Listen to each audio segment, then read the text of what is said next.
સુરતની અંદર 24 કલાકથી લઈને 48 કલાકમાં તાત્કાલિક લોન કરી આપવાનું જે ફ્રોડ ચાલતું હતું ને, એ આજે પકડાયું છે. આખું કોલ સેન્ટર ચલાવતા હતા, જેની અંદર તમને ઘણા બધા લોનના ફોન આવતા હોય છે, એના મેસેજ આવતા હોય, સાથે એની લિંક પણ હોય છે.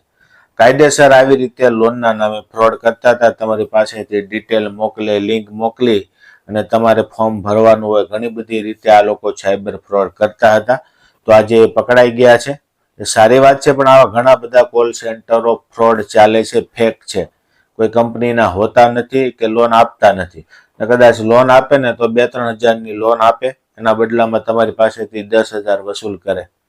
એક દિવસ મોડું થાય ને તો પણ તમારી પાસે અલગ અલગ પેનલ્ટી લગાડે, તમારે કોર્ટ કેસની ધમકી આપે. આવું ઘણું બધું સુરત અને આખા દેશમાં ચાલી રહ્યું છે. ત્યારે તમારે ખાસ ધ્યાન રાખવાનું છે કે કોઈ પણ વ્યક્તિનો લોન માટે ફોન આવે ને તો બને ત્યાં સુધી આપણે એને ઓળખતા હોવા જોઈએ, કોઈ એજન્ટ હોવો જોઈએ, અથવા તમે બેંકમાં જઈને એપ્લિકેશન આપજો.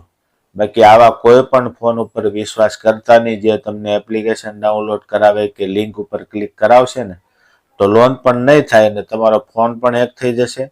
તમારા ખાતામાં થોડા ઘણા પૈસા હશે ને એ પણ જતા રહેશે. માટે મહેરબાની કરીને ખાસ ધ્યાન રાખજો અને બને તો આ વિડીયોને શેર જરૂરથી કરજો.